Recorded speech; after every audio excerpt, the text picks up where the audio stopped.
hidup kita. Jadi penting di sini juga memperhatikan rubrik-rubrik. Jadi apa yang ada di sini. Apakah seorang praterto misalnya memimpin ibadat itu boleh mengatakan Tuhan sertamu dan sertamu juga atau tidak?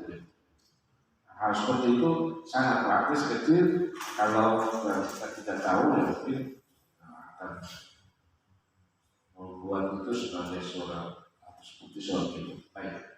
Pentingnya rubrik, tapi juga mode-mode perayaan dan rencana-rencana liturgi yang diperpahami sesuai situasi pastoral.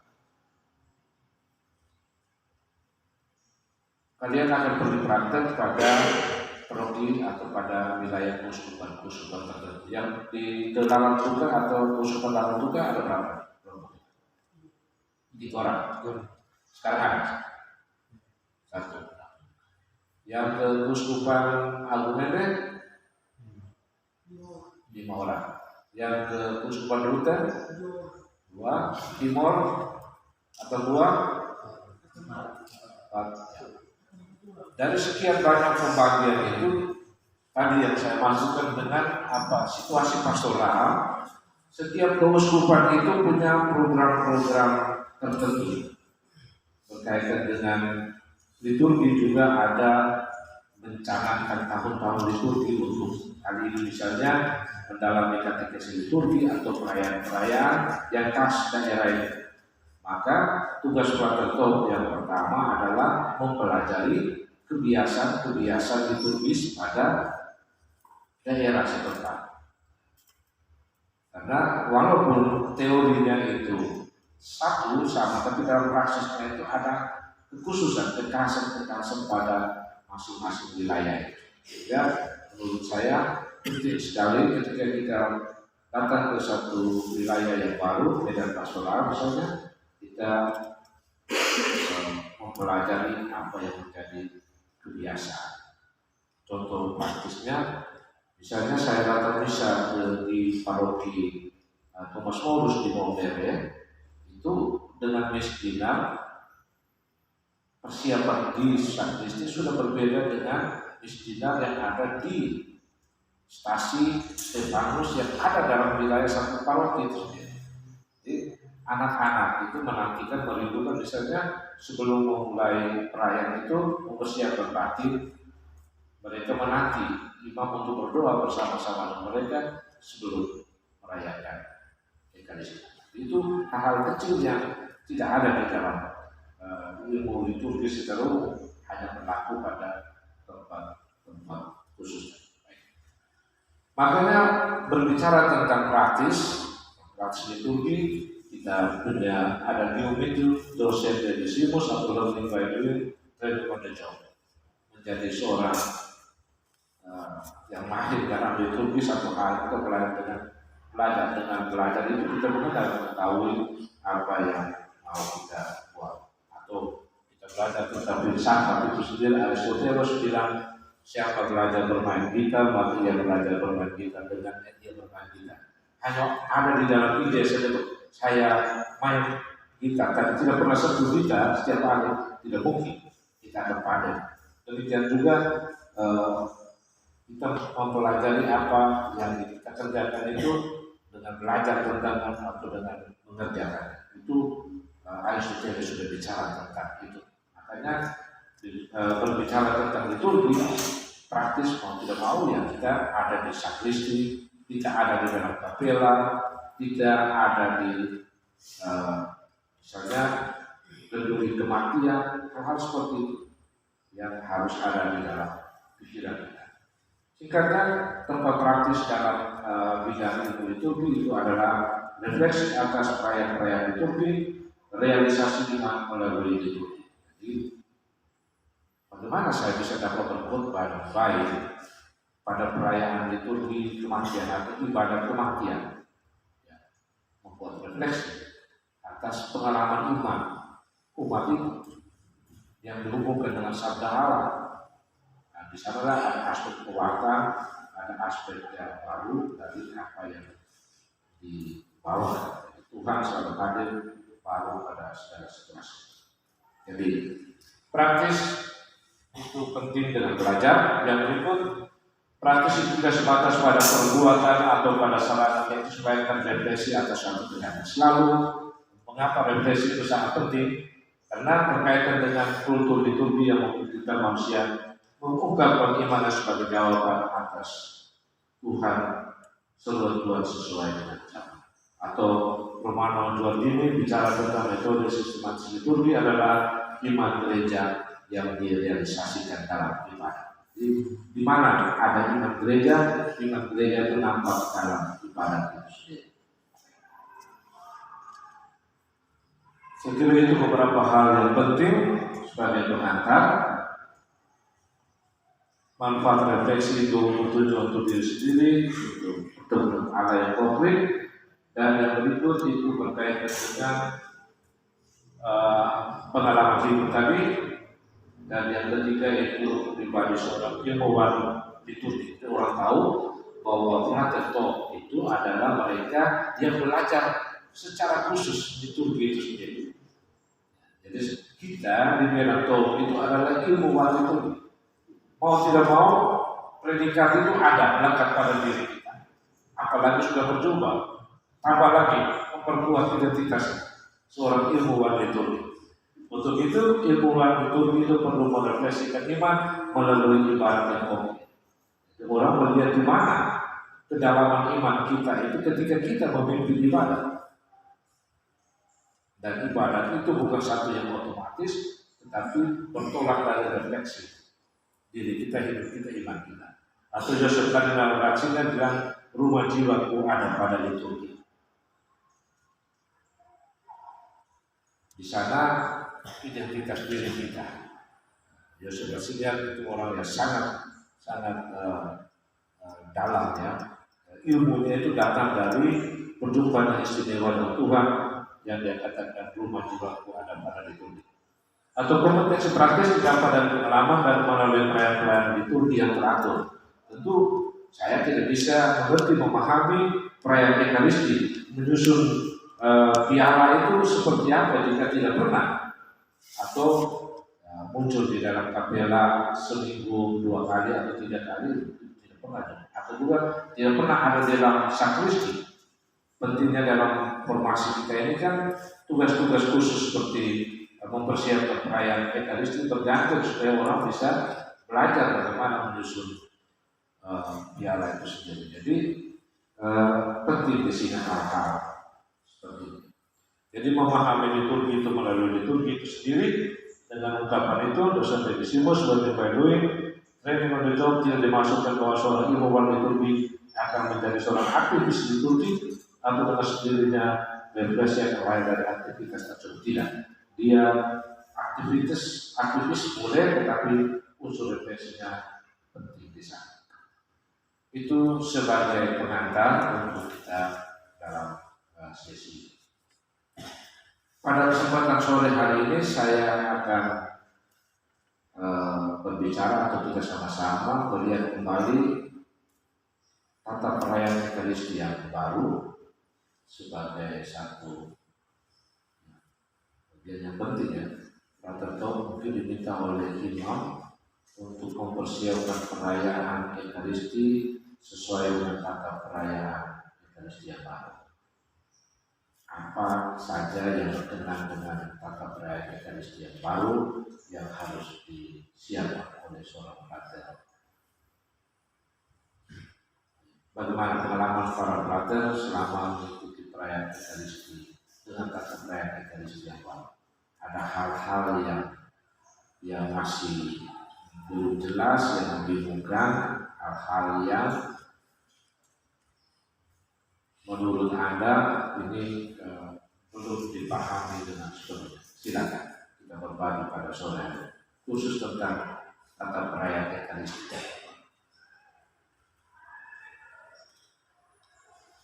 Dari kalian sudah pakai tata perayaan Ekaristi yang baru?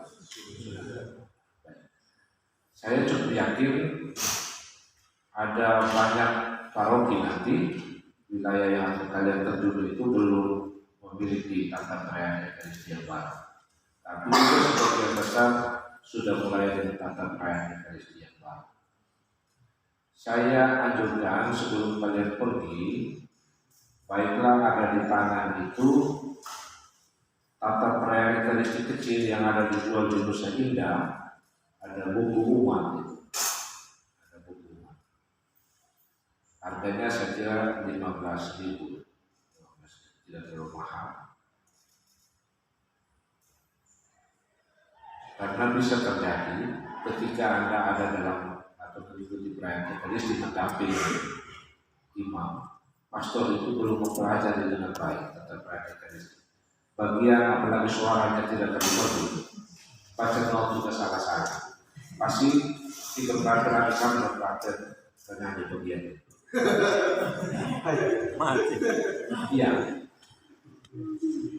nyanyi bagian. Bisa saja ajakan Tuhan bersamamu dalam nyanyian atau juga bagian pengantar dari privasi. Walaupun sebenarnya itu tugas imam, itu doanya imam. Tapi banyak imam yang tidak peduli dengan hal itu. Lantas punya tugas untuk menyanyi.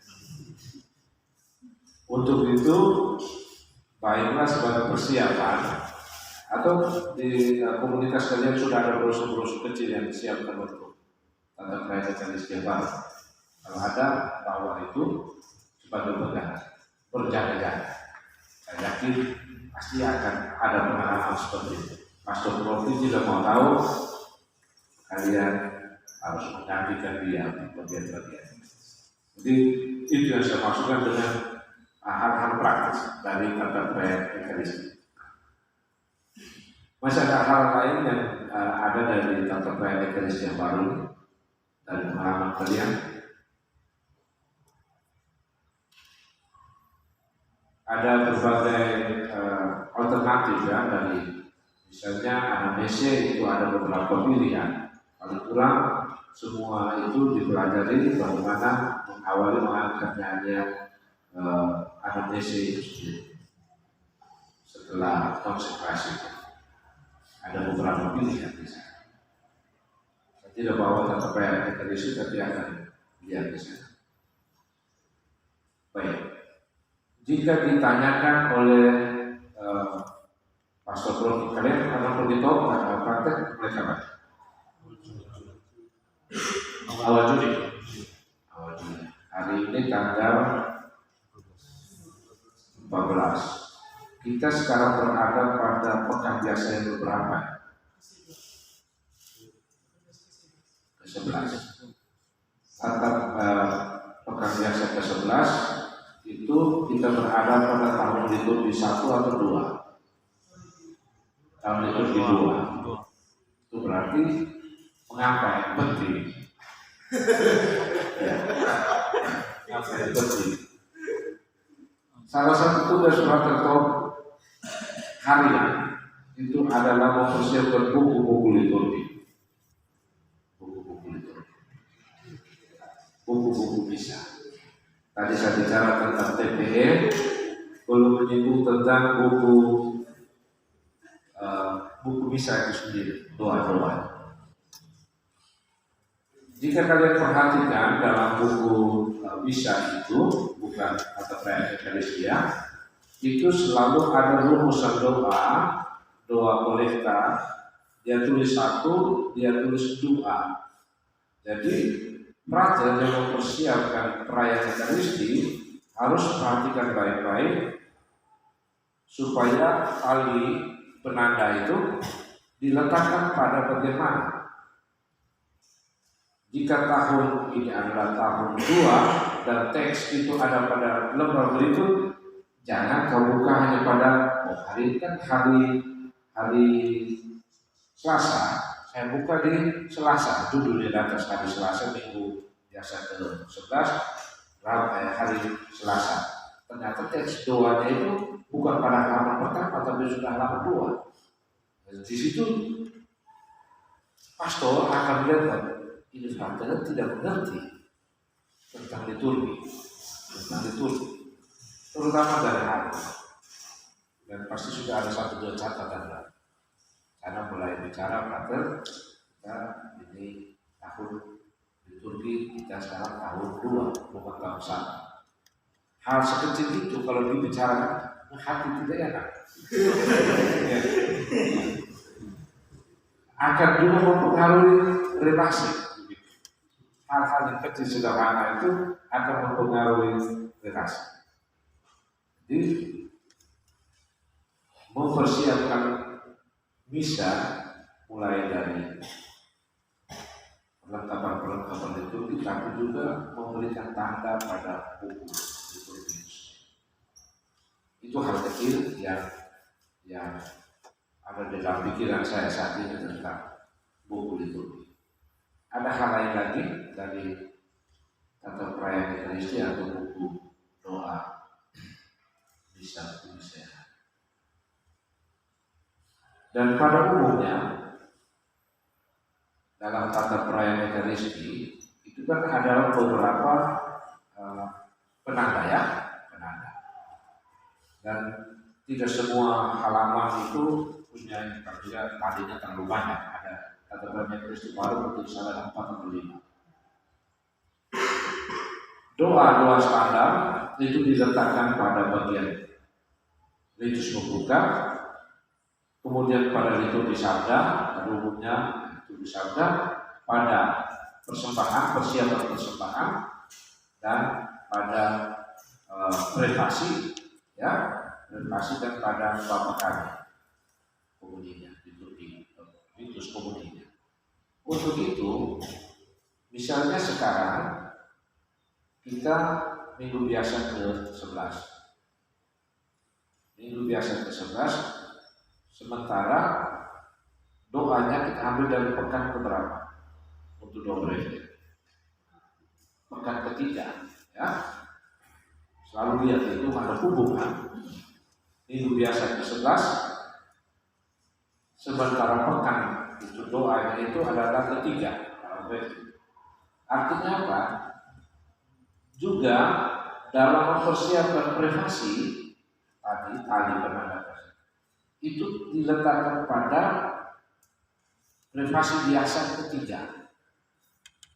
Privasi biasa ketiga sesuai dengan urutannya. Ada hubungan antara dari preview dengan mempersiapkan privasi. Kecuali ada tema-tema khusus dalam perayaan. Demikian juga pada hari Minggu. Jadi kalau sudah masuk pekan ketiga, umumnya tema privasi minggu ketiga itu ada hubungan dalam keseluruhan pekan. Jadi ada untuk hari Minggu biasa ketiga, ada untuk pekan biasa ketiga privasi. Untuk hari Minggu kita ambil hari Minggu. Misalnya minggu kemarin pesta Trinitas. Kita ambil doa yang ditentukan oleh kalender liturgi itu sendiri. Untuk itu saya ingat tema ini tentang kalender liturgi. Setiap keuskupan itu mempunyai kalender liturginya tersendiri. Keuskupan Maumere misalnya punya kalender liturgi. Kalian biarawan sebenarnya punya kalender liturgi tersendiri. Karena di sana ada kekhususan dari setiap komunitas itu, dari keuskupan maupun dari komunitas biarawan. Tapi ada juga keuskupan yang belum punya kalender liturgi, maka dipakai kalender liturgi yang diturunkan oleh HWI. Tapi ada hal-hal standar di atas pada kalender liturgi itu dia sudah bilang visi pekan ketiga misalnya. Maka doa brevet dan pekan ketiga demikian juga dihubungkan dengan perayaan Ekaristi atau perayaan Ekaristi, privasi misalnya diambil dari pekan biasa.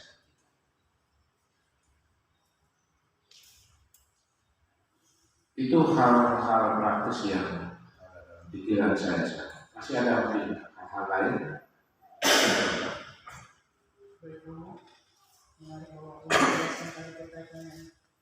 Privasi itu menggunakan suatu kan. Ini saya secara pribadi itu terasa baru dan baru 1 tahun sekarang. Karena selama ini umumnya bisa kami menyusun buku TP itu, biasanya kami letakkan untuk privasi itu sesuai dengan ini hari biasa. Dia akan ingatkan pasal privasi itu berapa saja. berkuasa digunakan, tapi menggunakan 1, 2, 3 itu urusan imam. Kami katakan paling pada saat privasi umum. Satu hari ini kami taruh di privasi hari Minggu. Jadi kita yang saya juga berlaku untuk gosip lagu. Karena ini sama kami atur buku bisa, itu gosip lagu selalu diletakkan di gosip lagu kedua. Itu saya sebenarnya sampai terus di dalam itu dalam begitu. Memang ada yang menggunakan gosip lagu, apakah itu merasakan pekan atau itu bekerja sebagai guru. Untuk privasi tadi, kita meletakkan itu sesuai dengan pekan tadi, tetapi tetap terbuka kemungkinan untuk imam memilih. Tapi umumnya doa-doa, ini ada hubungan dengan doa kolekta. Kalau kita buat brevis setiap hari, doa penutup itu dalam brevis sama dengan doa pembuka, doa kolekta, doa pembuka ini sama. Itu ada hubungan tematiknya, juga berkaitan dengan tema dari privasi itu sendiri. Jadi sudah disusun sedemikian, paling kurang tema bukan ketika itu berbicara tentang makanya privasi juga sekurang-kurangnya ada hubungannya di sana. Tapi bukan satu kewajiban untuk pakai privasi itu, pilihan hari ini. Tapi kalau imam yang belajar itu dia akan memahami hari. Itu yang pertama. Yang kedua tentang doa syukur agung. Doa syukur agung itu dihubungkan dengan perayaan itu sendiri, dengan tema perayaan, dan juga dari jenis harinya, jenis perayaan itu sendiri. Misalnya untuk hari raya Natal, Paskah, ataupun hari-hari besar lain tentang Maria, itu doa syukur agung pertama wajib. Karena apa? Di sana ada sisipan tematik dari perayaan-perayaan itu. Misalnya untuk hari Kamis Putih, dia punya tema khusus, doa khusus di sana. Untuk hari raya Paskah ada doa khusus di sana. Untuk hari raya Maria ada doa khususnya di sana. Dan doa khusus itu, kalau perhatikan pada perayaan Ekaristi yang lama yang kita pakai sebelum ini, itu orang berusaha untuk memasukkan di dalam doa syukur agung kedua tambahan atau sisipan yang tidak ada sebenarnya, itu karangan Indonesia. Makanya dicoret. Tetapi kalau mau pakai sisipan khusus, itu ada pada doa syukur agung pertama. Makanya untuk kita yang menyiapkan perayaan Ekaristi, lihat tingkat perayaannya. Ini perayaan hari raya atau hari pesta, ya, atau peringatan. Dalam perayaan harian pada umumnya digunakan doa syukur agung kedua. Tetapi bila ada peringatan orang kudus, ya, doa syukur agung yang dipakai itu adalah doa syukur agung yang keempat. Yang ketiga. Mengapa pakai doa syukur agung yang ketiga? Karena di sana diberi kemungkinan untuk menyebut nama orang kudus itu yang tidak ada pada doa syukur agung 1, 2, atau 4. Jadi imam tidak bisa mengarang begitu saja memasukkan itu kalimat-kalimat tambahnya, tidak bisa. Kalau dia adalah seorang tadi ilmuwan liturgi. Jadi itu penting di sana. Berkaitan dengan tema-tema perayaan yang lain tentang karya besar, doa syukur agung keempat itu juga jarang ya digunakan. Dengan catatan di sana doa syukur agung keempat, jika kita menggunakan doa syukur agung yang keempat, maka privasinya tidak bisa diambil dari privasi lain. Privasi doa syukur agung keempat tidak bisa dilepaskan dari doa syukur agung keempat itu sendiri. Dia adalah satu tematik. Untuk itu pada tema-tema pertemuan misalnya orang bisa menggunakan doa syukur agung keempat. Ataupun dalam doa syukur agung untuk anak-anak ada tema-temanya. Jadi untuk perayaan Ekaristi untuk anak-anak ada doa syukur agungnya di sana. Dan kita memperhatikan kepentingan perayaan itu sendiri. Untuk pertemuan pastoral ada doa syukur agung alternatif. Jadi yang wajib pilihan kita itu wajib untuk 1-4, kemudian ada alternatif lain sesuai dengan tema-tema pertemuan. Saya menjawab demikian dulu untuk sementara tentang privasi dan doa syukur agung. Mungkin masih ada lain pengalaman lain, silakan. Silakan. Baik, kalau ada beberapa kasus yang ingin saya tanyakan kepada Guru, dan memang hal ini kami sudah tanyakan dari dulu sejak kami masih siap sampai saat ini, itu belum jelas.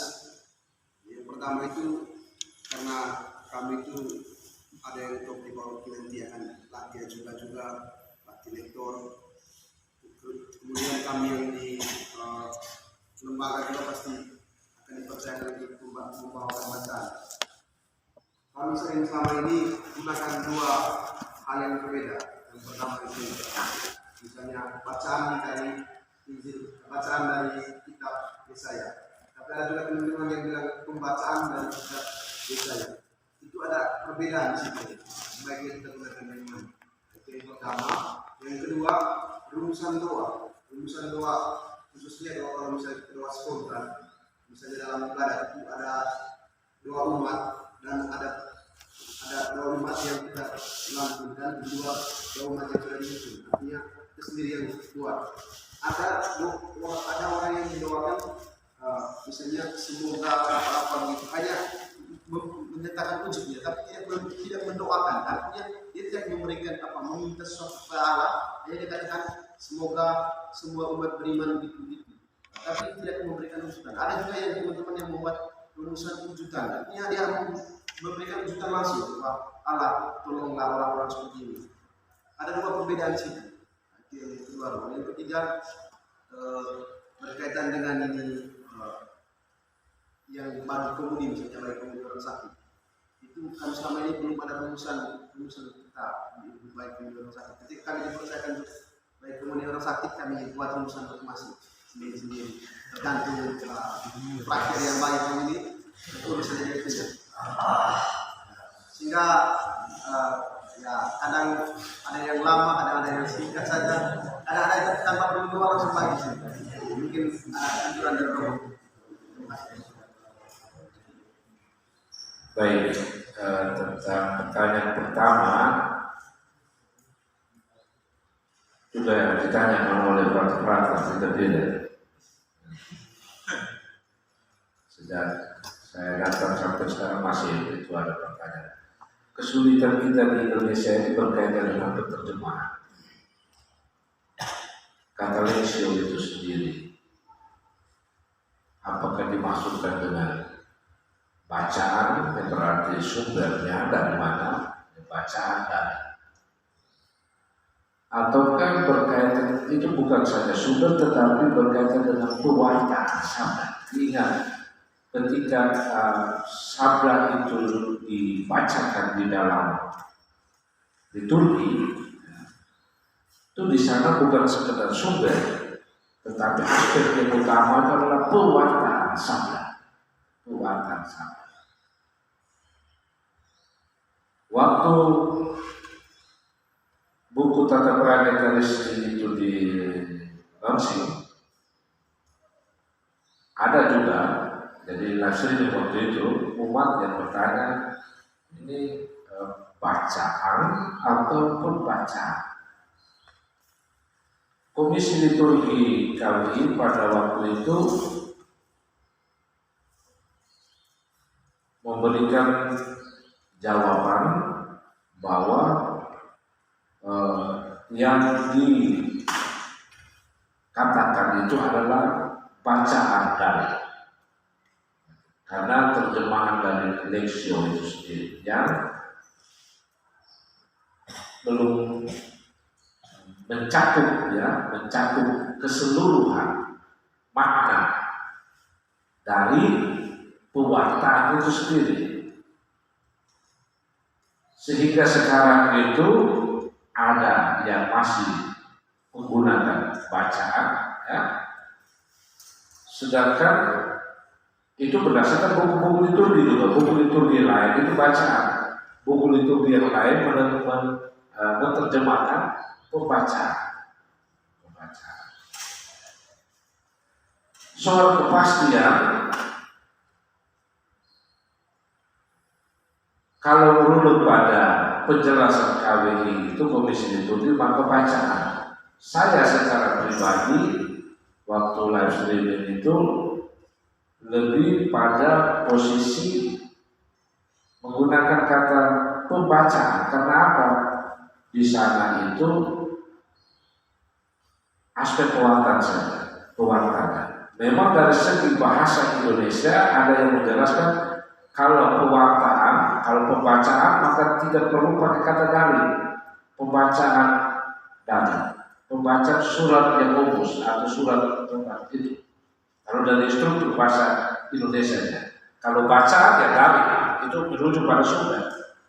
Ya, jadi itu kesulitan ketika satu bahasa teknis liturgi itu diterjemahkan dan akan berimbas pada pemaknaan.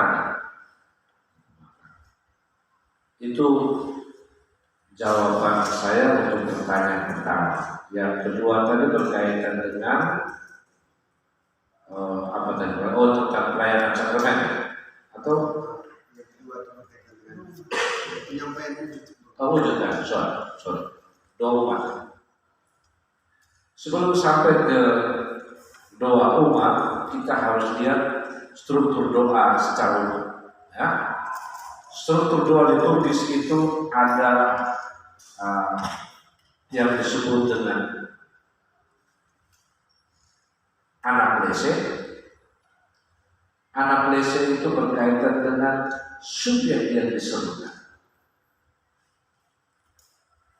Allah, misalnya subjek disebutkan itu adalah Allah, tapi dia mempunyai predikat. Allah misalnya Bapa yang Maha Kuasa, ya, Allah yang Maha, itu predikat, itu disebut dengan anaklese.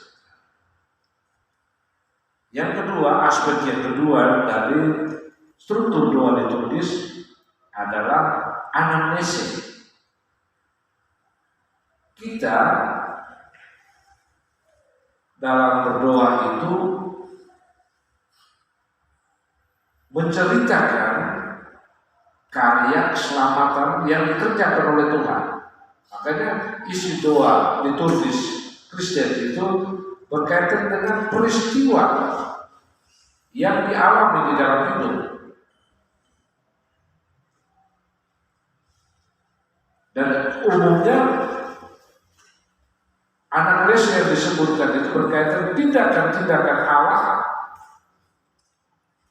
yang diimani dalam hidup, entah itu dari sumber kitab suci ataupun dari sumber-sumber liturgi yang lain ataupun dari Tuhan kita. Dan aspek yang ketiga yang penting adalah epiklese. Epiklese itu artinya seruan permohonan. Seruan permohonan kita itu dalam konteks bahwa apa yang kita mohon itu dengan kekuatan dari Allah untuk memenuhi permohonan kita. Jadi ada aspek epiklese. Ketika kita menyebut kata semoga, itu sudah ada aspek epiklese di sana. Semoga ada permohonan untuk dipenuhi apa yang menjadi hak. Dan yang terakhir, selalu doa liturgis itu mempunyai struktur yang keempat, doksologis.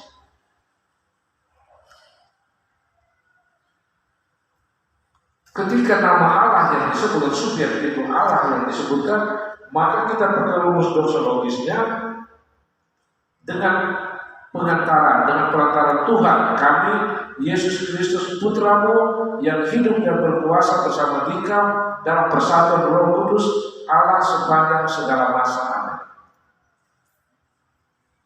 Ini juga penting rumusan doxologis ini ketika Anda membawakan doa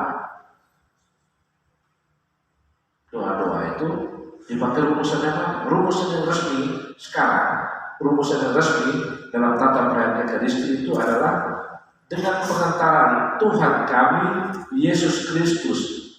Jadi Yesus Kristus Putramu yang hidup dan berkuasa bersama Dikau dalam persatuan Roh Kudus Allah sepanjang segala masa. Amin. Frater Tol, saya pendamping Frater Tol di Tepiran. Saya membiasakan mereka untuk menutup rumusan brevier itu, doa brevier untuk ibadah pagi dan ibadah sore dengan rumus lengkap itu dengan memakai rumus ini. Meskipun dalam teks atau buku brevier itu umumnya dipakai demi Tuhan kami Yesus Kristus Putramu itu rumusan. Nah, mengapa ada perbedaan? Karena identitas Yesus Kristus itu harus disebutkan lebih dahulu, Dia sebagai Tuhan. Jadi dengan pengantaran Tuhan kami Yesus Tuhan kami itu penting. Yesus Kristus kemudian mengakui Yesus sebagai Putra Allah. Jadi gelar-gelar Yesus itu menjadi penting dalam rumus doa itu. Jika nama Yesus disebutkan pada bagian akhir atau doa permohonan itu diarahkan pada Yesus ya, maka tentu akan mempengaruhi rumus akhir dalam doa itu sendiri. Jika nama Yesus disebutkan bagian akhir atau doa itu diarahkan pada Yesus, maka di situ pakai rumusan sebab itu. Sebab Engkaulah Tuhan, ya. Sebab Engkaulah Tuhan dan pengantara kami yang hidup dan berkuasa bersama Dikau dalam persatuan Roh Kudus Allah pada segala masa. Hal yang sangat kecil, brother. Tetapi orang akan melihat, pastor peroki, pastor pembimbing tompo akan melihat. Brother berada di dunia. Waktu itu berdoa. Silakan.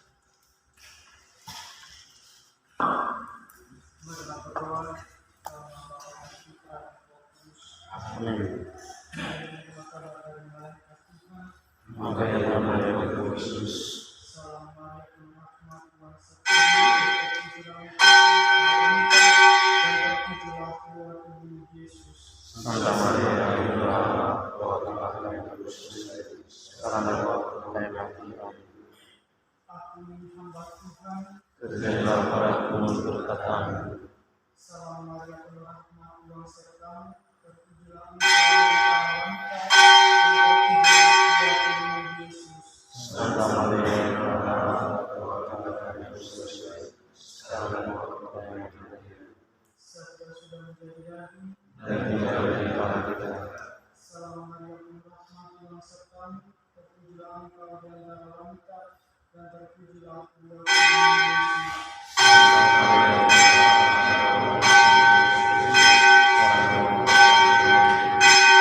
Kira-kira itu doa liturgis secara umum berkaitan dengan doa permohonan tadi.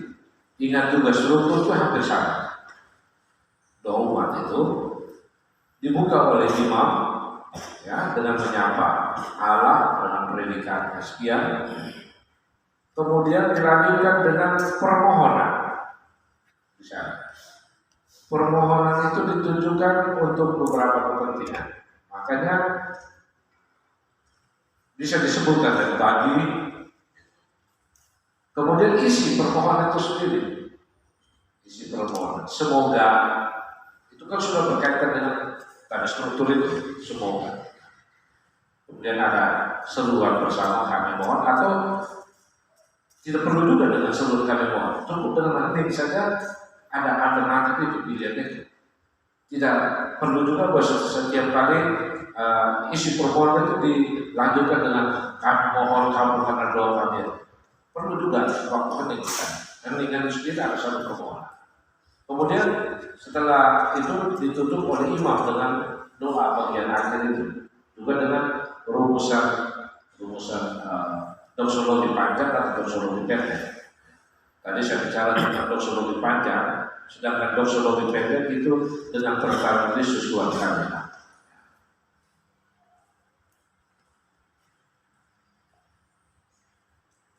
Sedangkan untuk wujud-wujud itu disesuaikan dengan kebutuhan. Tetap gereja memberikan pedoman 4 struktur dasar itu dalam perayaan hari Minggu, tetapi juga dibuka ruang untuk tambahan sesuai dengan kepentingan itu sendiri. Untuk hal umum, gereja, negara, untuk orang yang menderita, dan juga untuk kita yang lain. Tapi kita keluar mungkin untuk kesempatan apa yang ada dalam perayaan itu sendiri. Itu berkaitan dengan doa umat. Yang terakhir tadi berkaitan dengan komuni orang sakit. Pernah membawa komuni orang sakit. Bisa ceritakan sedikit apa saja yang dibuat ketika memberikan komuni orang sakit? Silakan.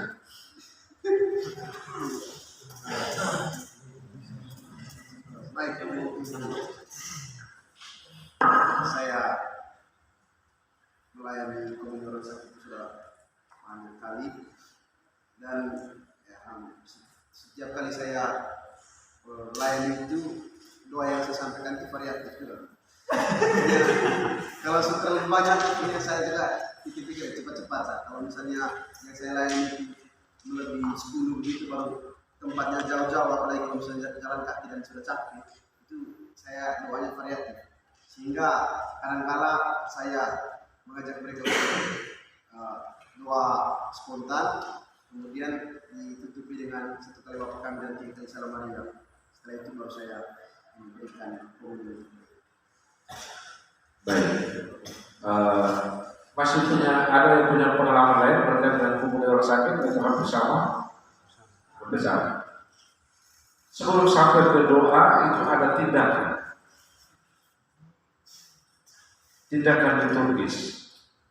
Yang pertama, pertanyaannya, sakramen Maha Kudus itu disimpan di mana? Tempat untuk menyimpan sakramen Maha Kudus untuk pelayanan orang sakit, bila jumlahnya tidak terlalu banyak, biasanya kita simpan di dalam tempat kecil yang disebut dengan piksis.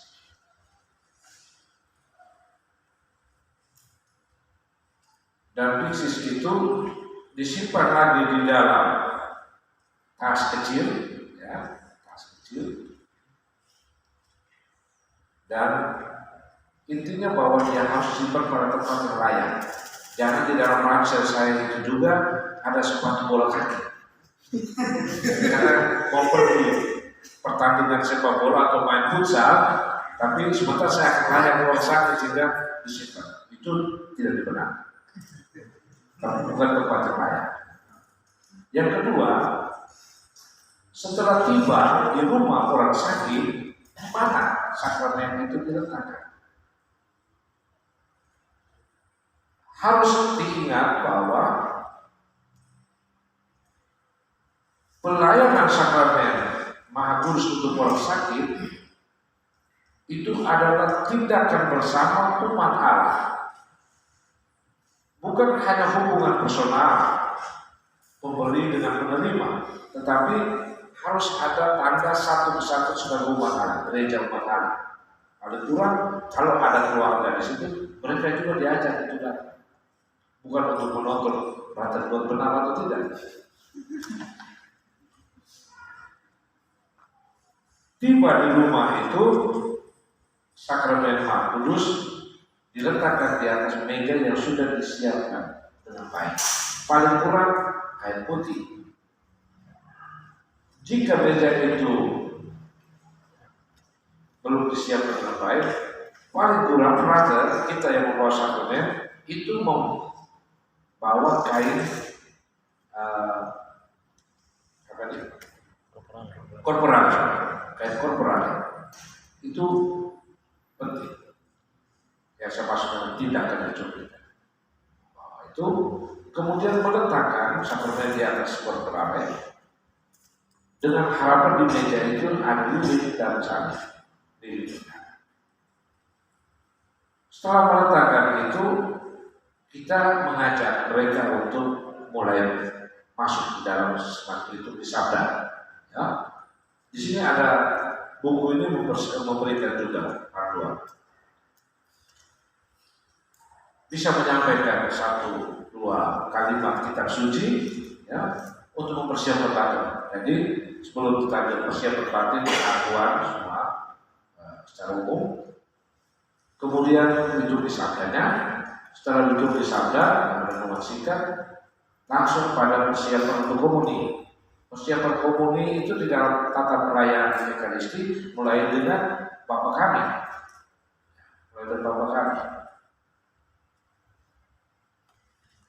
Setelah Bapa Kami itu dilanjutkan dengan persiapan untuk menerima komuni dengan anak domba. Setelah anak domba, angkat itu Hosti sakramen Maha Kudus perlihatkan kepada mereka, inilah anak domba Allah yang menghapus dosa dunia. Kemudian memberikan komuni kepada orang sana dengan sebutan tubuh Kristus, dengan harapan kalau dia tidak terlalu parah sekali bisa menjawab amin. Apa maksudnya menjawab amin? Di situ satu penegasan dari dirinya bahwa yang dia terima ini sungguh tubuh Kristus. Kemudian, ya, memberikan waktu hening di situ pada orang sakit untuk dia berdoa dalam hati.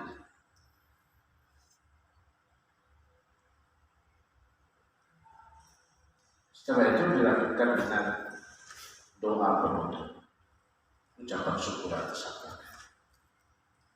Kira-kira itu rumusan dasar. Tapi jika pasien itu sudah dalam keadaan berat sekali yang tidak bisa berlama-lama, langsung saja pada rumus liturgi utamanya. Memperlihatkan anak domba Allah, kemudian serahkan sakramen dengan sebutan tubuh Kristus. Tapi kalau bisa dipersiapkan sedikit suasana liturgisnya masuk ke dalam urutan tadi.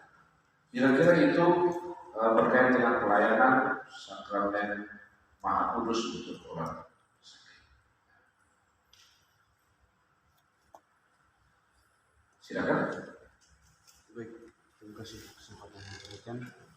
Ada 2 hal yang saya mau sharingkan, Pak. Yang pertama itu ketika saya juga pernah alami saat bagi komuni, itu kita bukan saja bagi komuni, tapi ada ibu-ibu atau orang tua yang datang sodorkan anaknya ke kita untuk diminta berkat. Jadi waktu itu saya juga berat mau kasih berkat, mau lewat juga, hanya mereka bertahan lama di situ, sehingga saya harus memberikan berkat karena salib di dahi, baru mereka bisa pergi. Jadi saya mau tanya Pak Cek, itu apakah bisa atau memang tidak bisa? Baik, itu juga satu pertanyaan yang sering ditanyakan. Ingat bahwa dengan sakramen baptis itu kita punya martabat imamat umum, ya, imamat umum. Yang dimaksud dengan imamat umum di sana, kita itu dapat menjadi berkat bagi yang lain. Berbeda dengan imamat jabatan. Untuk pelayanan sakramen, pelayanan sakramen, karena memang dia ditabiskan atau ditetapkan untuk itu pelayanan sakramen. Memberikan berkat kepada anak-anak itu seperti kalian pasti punya pengalaman. Sebelum pergi jauh merantau, datang ke tempat ini untuk kuliah, pamitan dengan opa-oma, mereka akan membuat tanda salib tidak. Mungkin dengan sedikit air liur mereka. Opa-oma berikan berkat. Dalam konteks itu kita bisa memberi berkat. Tetapi bukan dengan mengangkat tangan. Aku memberkati perempuan. Tidak.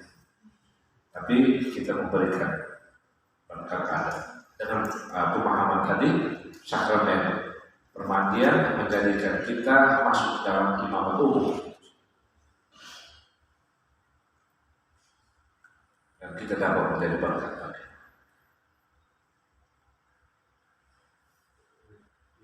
Kedua Pak. Iya, silakan.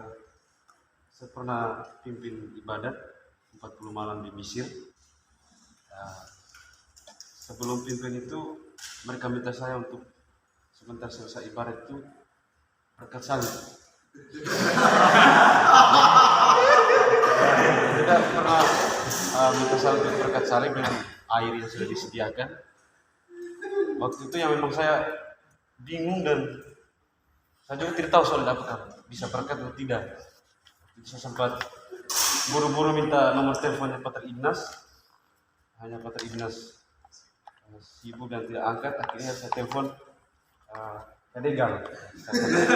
Tingkat sekarang sudah diakon.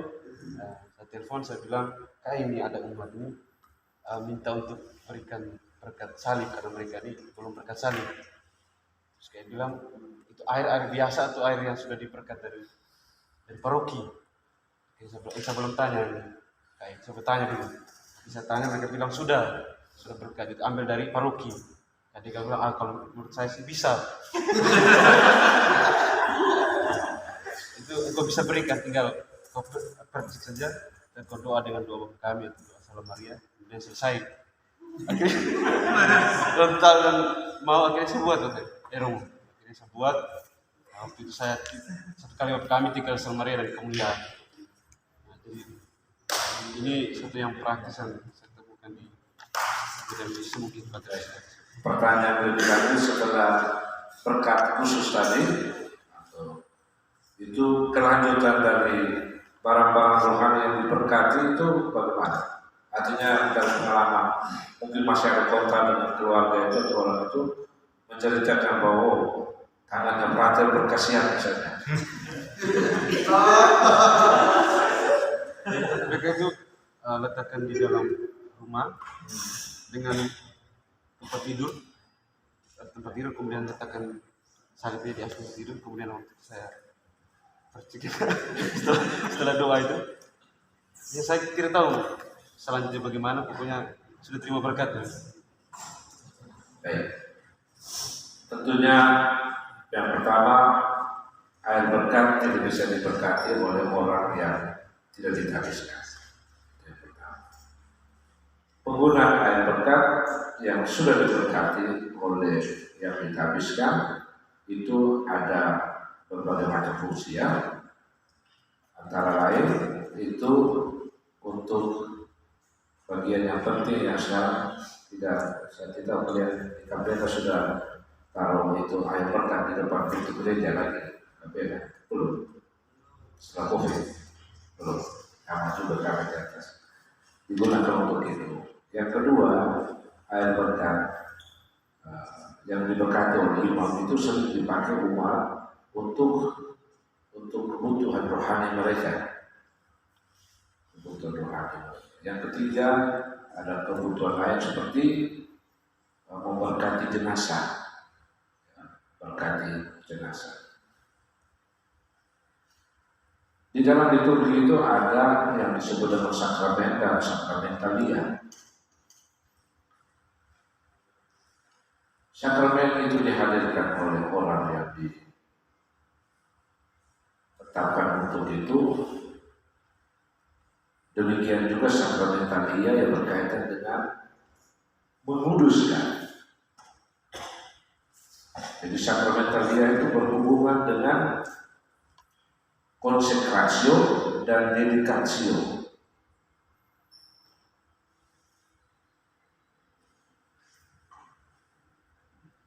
Gereja katedral atau gereja paroki itu dalam tata perayaan itu disebut dengan konsekrasio, mengkonsekrasikan gereja, ya, menguduskan gereja itu dengan bukan saja memberkati dengan air berkat, tetapi pada tempat-tempat tertentu altarnya misalnya itu dikurangi. Beda dengan benediksio atau dedikasio. Konsekrasio berbeda dengan benediksio. Untuk kelengkapan liturgi seperti patung, rosario.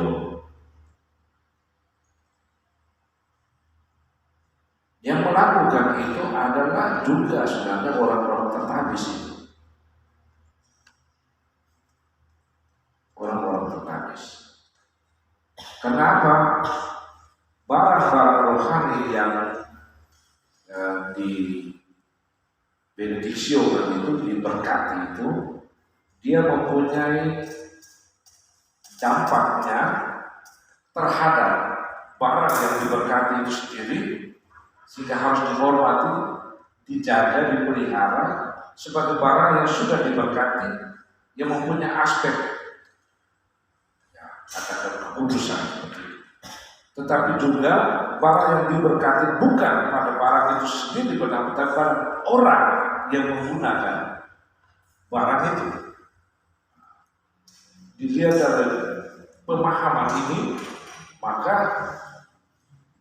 tugas untuk memberkati barang-barang yang disebut dengan sakramentalia itu adalah tugas orang tertabis. Ya, tugas orang tertabis.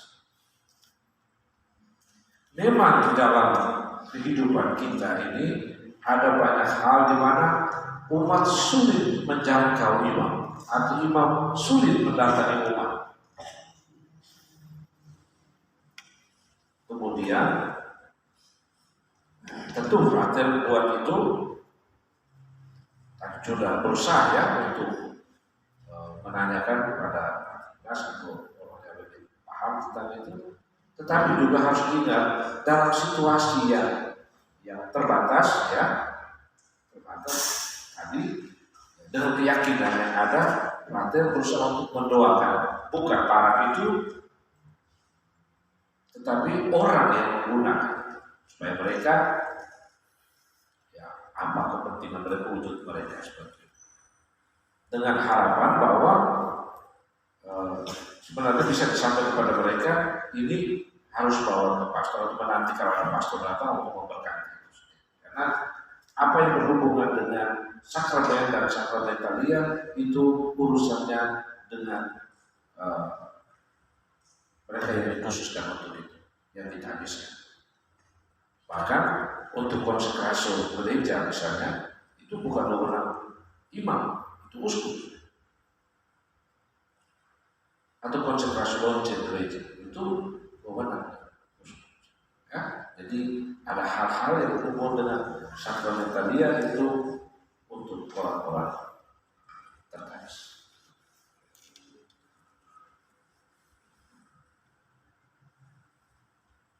Kita punya bertemu sudah jam berapa? 6:30. Sekarang jam berapa? Jam 6. Oke. Masih ada hal lain? Silakan.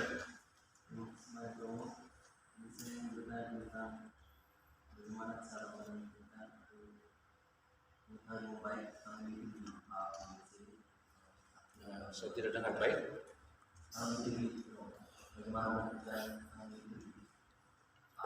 tahun itu. Tahun liturgi. A, B, C begitu. Baik, tadi kita bicara tentang tahun liturgi 1, tahun liturgi 2, itu hubungannya dengan apa? Kalau tahun liturgi 1, tahun liturgi 2.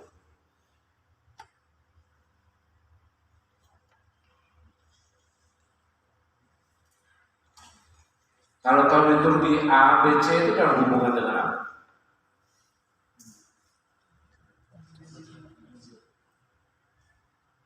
Jadi ada tahun liturgi A, B, C, tapi juga ada tahun liturgi 1, tahun liturgi 2. Itu dalam hubungan dengan apa? Tahu?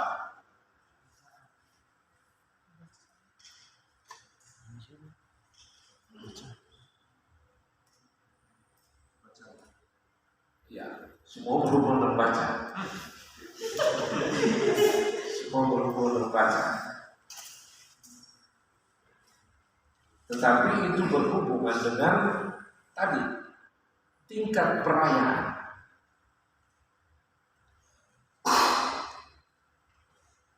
Hari Minggu itu hari raya, ya. Selain hari raya kita punya hari biasa. Makanya tidak bisa disamakan hari biasa itu dengan hari Minggu begitu. Mengapa hari Minggu punya kekhususan? Karena dia tingkatnya adalah hari raya, harinya Tuhan. Meskipun hari biasa itu ada perayaan Ekaristi sama seperti Ekaristi hari Minggu, tetapi tingkat perayaannya berbeda-beda. Yang masuk dalam kelompok hari raya juga hari-hari pesta yang berhubungan dengan Tuhan, berhubungan dengan Maria misalnya, orang kudus.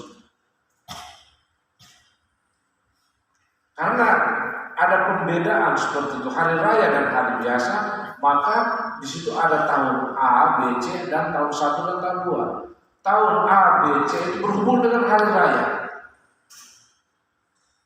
Sedangkan tahun 1 dan tahun 2 itu berhubungan dengan hari biasa. Kita ada dalam satu pekan, misalnya pekan ini ke 11 tahun bacaan ini ke pekan ke-3, tetapi hari Senin, Selasa, Rabu dan pekan tidak sama dengan hari Minggu. Itu sudah ada pembedaan dan liturgi dari menyebutnya A, B, C. Tadi sudah dijelaskan, kita sekarang berada pada tahun 2. Mengapa ada tahun 2 dan bagaimana mendapatkan tahun 2? Sederhananya, sekarang kita berada pada tahun 2022. Angka genap. Ya, angka genap, tahun genap. Makanya kalau perhatikan bacaan leksionarium itu ada dia tulis 1 dan tahun 2 hari yang sama, tapi 1 dan 2. Ketika kita tidak pernah tahu bahwa sekarang ini tahun 1 tahun 2 bacaan pertama itu kalau sekarang hari ini dari surat-surat Paulus, tapi tahun 2 itu dari perjanjian lama, raja-raja. Kisah ya sangat bagus sekali kemarin dan hari ini bagaimana kebun Nabot itu dirampok oleh Ahab itu, dibantu oleh istrinya Isabel. Itu dari tahun 2.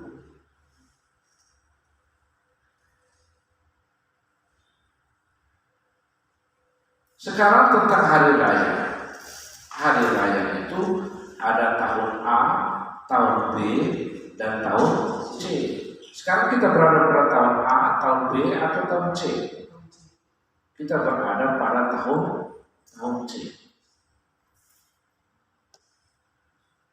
Urutan tahun A, B, C itu, hari raya itu mengikuti alur yang ada. Sekarang kalau sudah tahun C, dia tidak kembali ke B, dia kembali ke A. Jadi segitiga, ya, A, B, C. Seperti dalam sistem perkawinan. Perkawinan apa ya dalam bahasa sosiologisnya, kalau bahasa daerah atau istilah daerahnya itu perkawinan tungku itu. A hanya bisa dengan B. B tidak bisa ambil A. B harus ambil C. C tidak bisa kembali ambil B. Dia harus ambil A. Jadi siklus. Ya.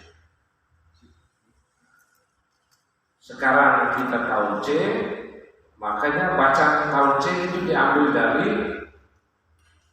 Injil mana kalau tahun C? Injil Lukas. Kalau tahun B berarti Injilnya dari Injil Markus. Kalau tahun A berarti dari Injil Matius. Di mana tempatnya Yohanes? Yohanes disisipkan pada perayaan-perayaan, pada tema-tema. Juga kalau perhatikan tema-tema dalam masa pasca banyakkan dari Injil Yohanes. Tema-tema itu kuat. Dan brother, supaya tidak repot, selalu setiap tahun itu gereja mengeluarkan buku kecil itu brosur tahun liturgi. Sebagai frater Tom, ingatkan juga pastor karena pastor Tom itu sibuk sekali. Atau menyibukkan diri dalam banyak hal. Lupa untuk beli buku kecil itu. Yang mana sangat penting sekali, bukan saja untuk pelayanan di paroki, tapi juga di stasi-stasi itu. Bahkan kita kan tidak mengerti juga, tidak tahu buat perhitungan-perhitungan tadi, tetapi kita dibantu dengan buku liturgi, buku kalender liturgi itu. Memang banyak sekali dijual kalender-kalender umum itu dengan bacaan-bacaan di bawah. Tetapi itu bukanlah kalender liturgi. Itu hanyalah bisnis kalender. Bukan kalender liturgi. Makanya kalian praktik berapa tahun ini? 1 tahun. Sekarang mau Juli, masuk Juli, Agustus, September, Oktober. November itu pas sudah ada tahun liturgi yang baru. Masa Advent pertama ya. Masa Advent pertama. Untuk itu nanti bulan Oktober itu di tempat kau ingatkan pastor paroki atau diri sendiri untuk kalender liturgi itu. Karena dia lengkap di sana. Mulai dengan ofisinya akan keberapa, mari saya sampaikan ke Pak Ketua. Kalian mau pergi libur, kalian tahu kalian punya jiwa itu apa? Bingung, tidak tahu jiwa mereka tahu. Kamu pergi libur, badan kamu ada di rumah. Tetapi kalau brevin kamu itu ada di kapelator, maka badannya di rumah, jiwanya ada di sini.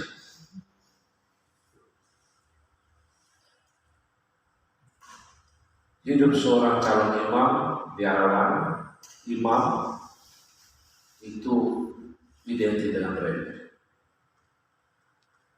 Kita tidak mungkin dapat merayakan Ekaristi setiap hari, apalagi di wilayah stasi-stasi yang tidak ada pelayanan rutin di seharian. Bagaimana kau bisa hidup? Doa hati itu ada doa itu adalah jiwanya seorang kalau imam, biarawan dan imam itu sendiri. Saya punya prinsip yang saya terima waktu di tahun orientasi rohani tahun 90 masih dipakai sampai sekarang. Kenapa? Dengan prinsip yang kita terima waktu novisiat atau di tahun orientasi rohani itu menggambarkan seluruh perjalanan secara apapun. Hati jiwa kita sudah menyatu di sana. Walaupun ada cetakan baru sekali, tapi sesuatu yang lain. Jadi dalam hubungan dengan tadi pertanyaan kedua sih, tadi ini berhubungan dengan tahun A, B, dan C tadi yang berhubungan dengan kalender liturgi itu sendiri. Ya, dalam kalender liturgi itu ada hubungan dengan ofisinya pekan keberapa, bacaannya dari mana, bacaan ofisinya dari mana, ya, dan tingkat perayaan peringatan hari pesta, hari raya atau hari biasa. Untuk tingkat perayaan itu sendiri, kalau hari raya itu lengkap perayaan Ekaristia, sedangkan untuk tingkat pesta itu kemuliaan, itu wajib. Sedangkan untuk peringatan itu ada peringatan wajib, peringatan fakultatif tanpa kemuliaan. Untuk bisa raya Ekaristia itu harus ada juga di dalam. Saya kira itu Frater berkaitan dengan tahun A, tahun B, dan tahun C. Tahun 1 dan tahun 2, tahun A itu berurusan dengan hari raya, tahun 2 itu berurusan dengan tahun 1 tahun 2 itu berurusan dengan hari biasa.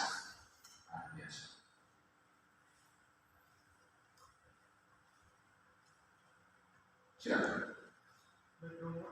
Sekali lagi yang berkaitan dengan hal praktis, dan mungkin juga bukan hanya dilakukan kesalahan oleh kami frater, juga dilakukan kesalahan juga oleh imam.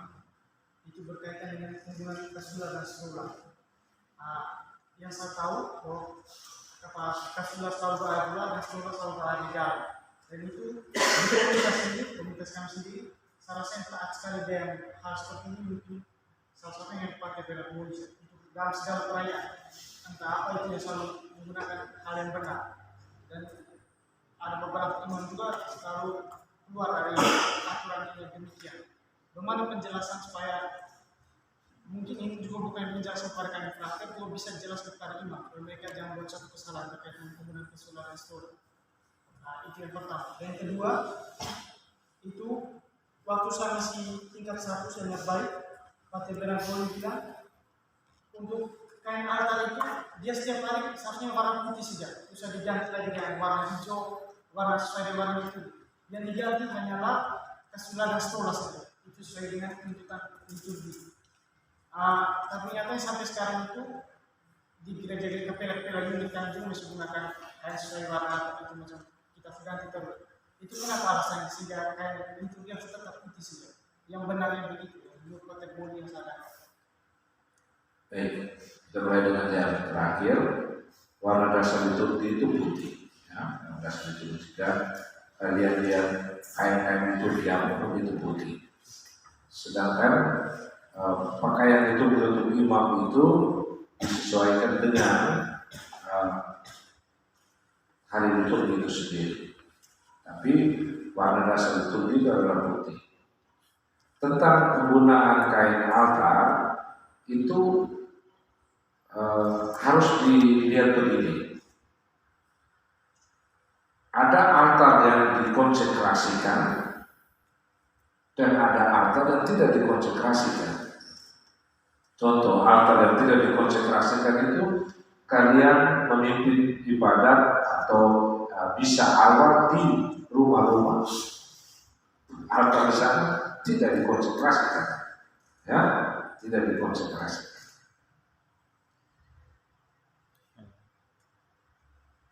Dan catatan untuk altar yang tidak dikonsentrasikan itu harus dihias dengan baik, dengan kain yang layak di atas. Dan karena kain liturgi kain putih, pada umumnya diberi hiasan kain putih. Tetapi altarnya sendiri adalah altar yang dikonsentrasikan. Catatan penting juga untuk yang mempersiapkan perayaan di luar komunitas atau rumah di mana altarnya bukan altar konsekrasi. Letakkan di atas meja yang disebut altar tadi kain korporal. Kain korporal tidak diletakkan ketika persiapan persembahan, sudah dari awal diletakkan itu. Karena kain korporalnya itu diberkati.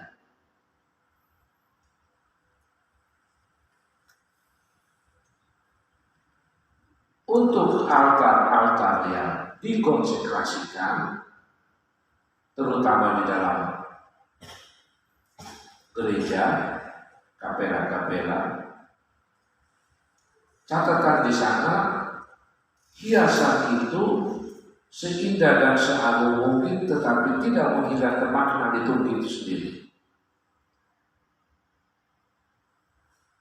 Kain liturgi itu putih jika altar itu dikonsekrasikan dan itu sudah menjadi satu hiasan yang bagus. Kenapa harus ditutup? Saya sudah beberapa waktu di terpilih itu bersikup sekali.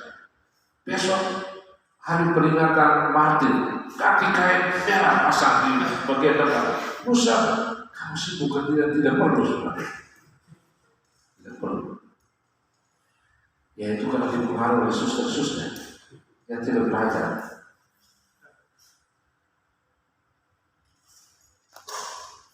Jadi kalau altar itu sudah bagus, mengapa harus ditutup?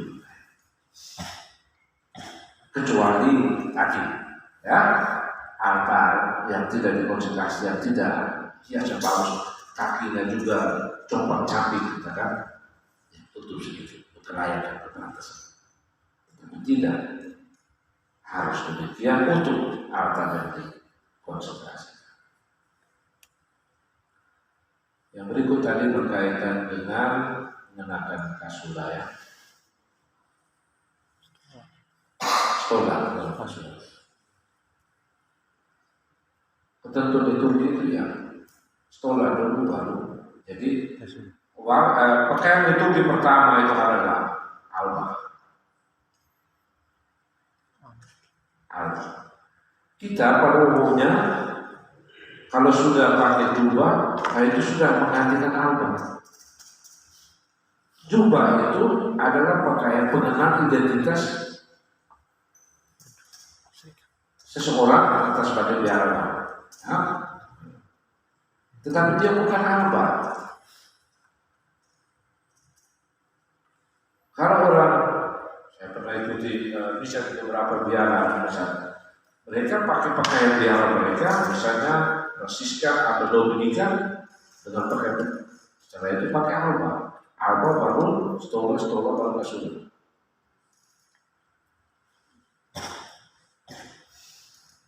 Kalau saya bukan seorang biarawan, jubah itu sebenarnya bukan satu yang khas juga untuk yang projo. Tapi betul kalau dia merayakan atau memimpin ibadat harus pakai alba. Setelah alba ya stola baru kasula. Kita di Flores ini ada perkembangan yang lain, modifikasi kasula sedemikian rupa dibuat supaya ya, stolanya ada luar, tapi tidak benar.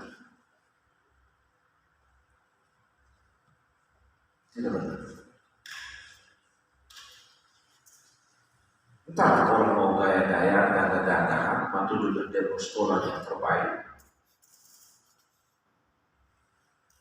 Dan kebanyakan para pastor tidak peduli dengan hal. Ada ditanya bagaimana bisa menyadarkan para pastor. Mungkin ketika mereka mati baru Tuhan tanya, kau mengenakan pakaian itu yang pantas sampai layak.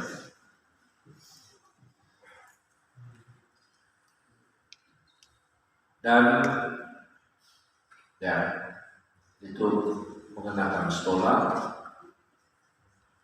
Kalian yang kalau dalam pelayanan liturgi,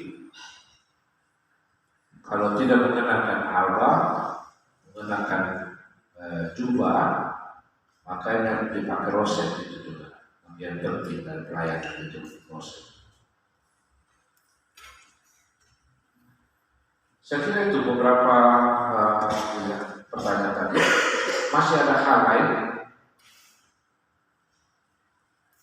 Saya yakin bahwa menyusun perlengkapan liturgi dari piala, kain piala, sendok kecil dan sebagainya sudah kalian tahu.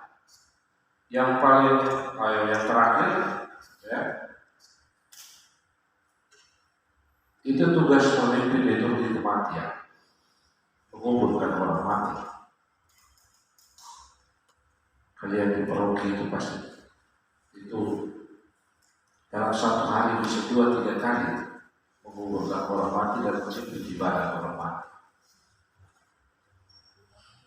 Ada keuskupan-keuskupan di mana awam itu sudah yang terlatih, yang sudah dipercaya untuk memimpin liturgi kematian itu sendiri. Dari rumah ada 3 stasi liturgi kematian itu sendiri. Model A, dari rumah ke kapela atau gereja, baru ke pekuburan. Ada yang punya 2 pengertian, dari rumah langsung ke pekuburan, tidak masuk kapela. Jadi itu tergantung dari situasi. Tetapi pada bagian-bagian stasi itu, dari di rumah ada rumusan liturginya. Di gereja ibarat sabda. Setelah ibarat sabda di gereja atau kapela, dilanjutkan dengan liturgi penguburan. Liturgi penguburan di penguburan itu sendiri. Jadi semua itu bisa dibuat oleh frater atau awam yang tidak dikamiskan. Cuma ada beberapa hal yang menjadi pengecualian. Imam tidak mengangkat tangan memberkati jenazah. Imam tidak awam atau petugas liturgi tidak mengangkat tangan untuk memberkati jenazah atau untuk memberkati makam yang baru. Tidak. Tetapi dia dapat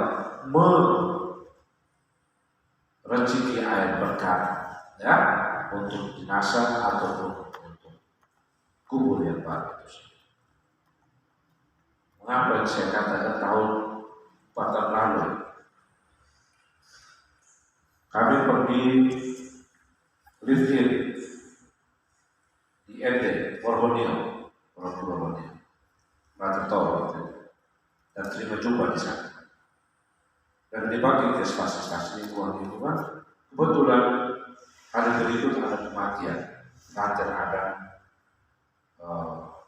mereka sudah terima jumpa waktu itu langsung diminta untuk memimpin ibadahnya, orang. Beliau pemimpin itu dengan begitu percaya dirinya, dia mengangkat tangan. Diceritakan kepada saya oleh teman-temannya, ya sebenarnya dia terlalu jauh sebenarnya. Dan tidak diperkenankan kita mengangkat tangan memberkati dari sebelum. Tapi kita dapat menggunakan berkat dari simbol-simbol yang sudah diberkati. Itu yang penting dalam liturgi kuburan orang mati.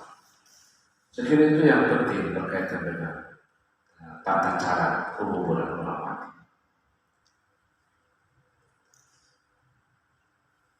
Dalam hal ini tidak ada pertanyaan berkaitan dengan penguburan orang mati atau ibadah penguburan memperingati orang mati.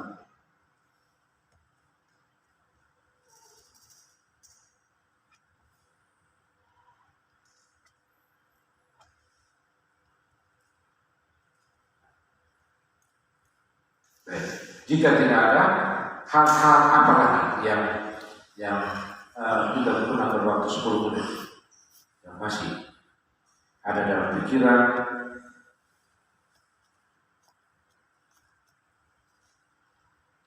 atau dari pengalaman untuk mereka yang di sekolah, hal kecil ya praktis itu biasanya sekarang sekolah-sekolah Katolik itu membiasakan diri dengan doa-doa khusus. Misalnya lagi pelajaran jam 12 ya, lonceng sekolah budi atau lonceng gereja dan kasih bunyi, diminta untuk pelajaran angkat doa. Doa Angelus masa biasa, doa Regina Coeli untuk masa Paskah. Itu hal-hal yang kecil, sederhana, tetapi ya diminta untuk berdoa. Sekali itu penting ada dalam pikiran bahwa kita berhubungan dengan pastoral kita di sekolah. Sedangkan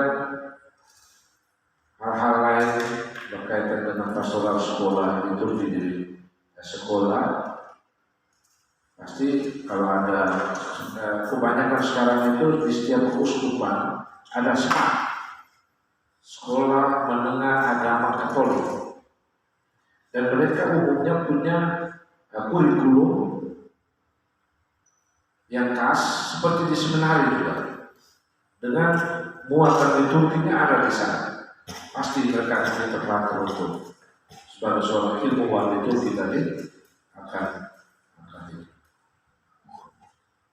mengajar.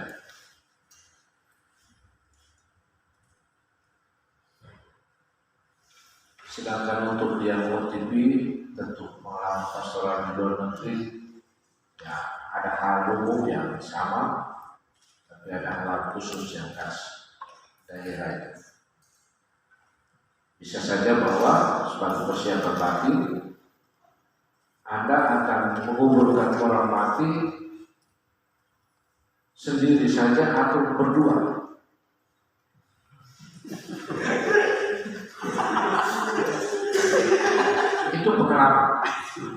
Itu pengalaman.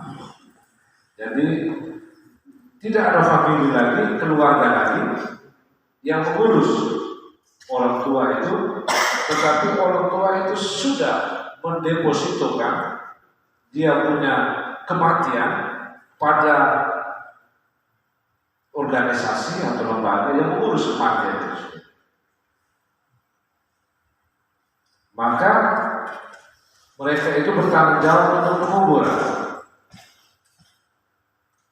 untuk menggali kuburnya, tapi untuk ritus sampai ke kubur itu, ya, itu bukan kewajiban mereka. Mereka hanya cari pastor tolong kuburkan ini orang mati. Ya sudah, datang ke sana, bisa saja hanya dengan membawa salib atau pastor sendiri yang bawa salib ke kubur. Tidak ada juga yang menjawab urus sendiri. Ya, itu pengalaman. Jadi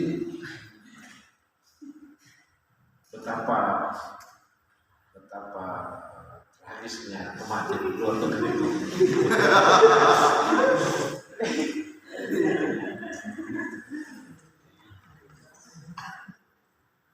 Itu kalau musim semi atau musim panas masih bagus.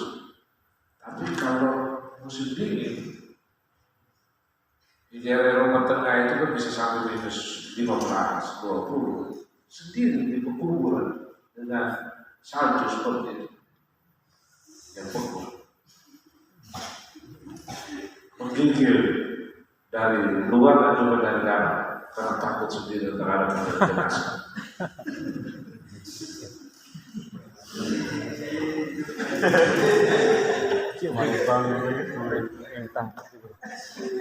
Saya sudah cerita untuk mengaku itu tapi kita berbicara dari hal terburuk mungkin yang terburuk tapi kalau di daerah ya sekitar Portugal, Spanyol masih kuat mereka dengan gereja. Oke, perhatian masih ada hal lain.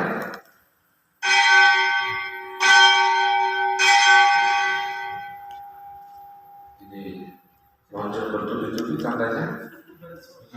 Oh, kalian mau ikut bukan sore? Oh, beda. hanya untuk mereka. Ya. Karena kita tertib waktu,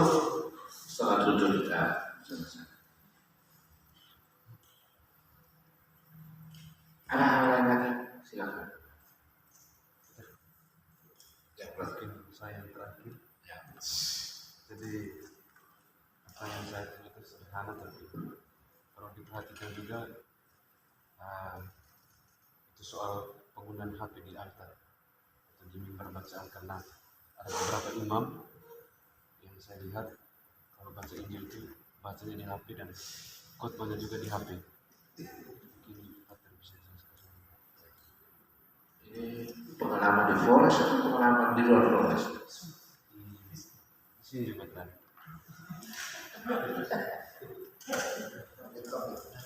Baik.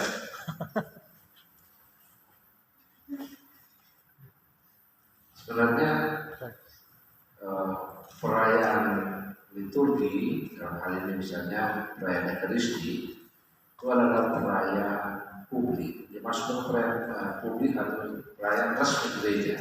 Perayaan resmi gereja itu ditandakan dengan buku-buku liturgi yang disahkan, yang diimplementurkan.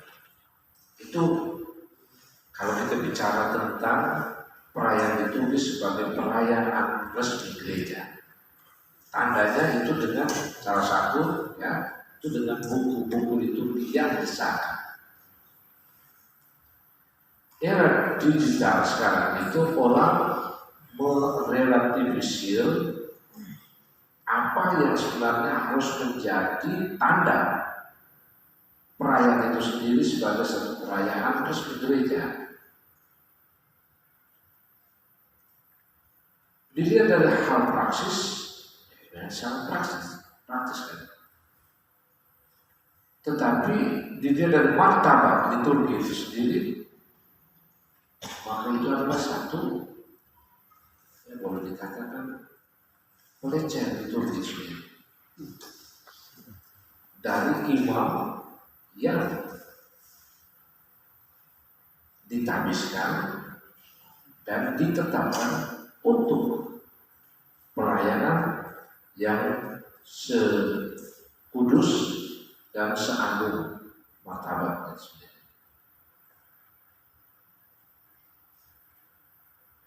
Untuk penggunaan seperti ini ya jelas itu menyalahi.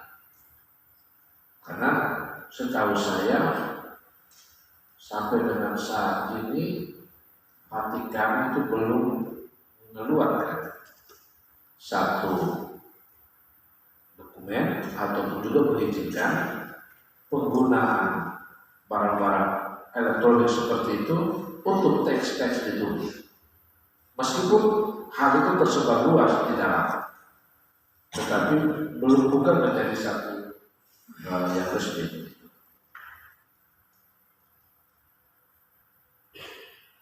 Karena berkenaan dengan buku liturgi itu imprimatur dan inofsatkansa itu pengakuan pada buku liturgi itu. Jadi yang terakhir saya mau katakan, kita dalam berliturgi itu bukan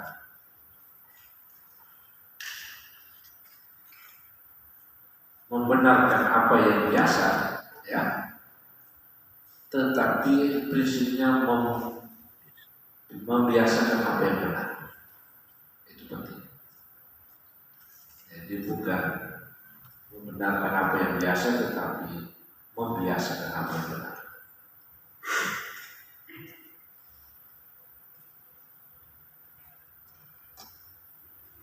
Karena kita sebenarnya menjaga liturgi itu sendiri. Kalau kita yang belajar, yang mengerti, tidak memperhatikan, ya apalagi umat yang tidak tahu terkait. Baik, para father, demikian sharing bagi pengalaman kita pada sore hari ini. Mudah-mudahan beberapa informasi tadi dapat membantu persiapan diri untuk karya pastoral di paroki, di lembaga pendidikan, ataupun di mana saja. Semuanya itu adalah pelayanan kita pada umat Allah. Umat Allah itu bukan saja yang senior, tapi muda dan anak-anak termasuk semua umat di persiapan batin diri kita untuk pelayanan. Saya ucapkan terima kasih untuk perhatian dan selamat menjalankan praktek pastoral. Kembali dari pastoral kita akan bertemu lagi di Terus.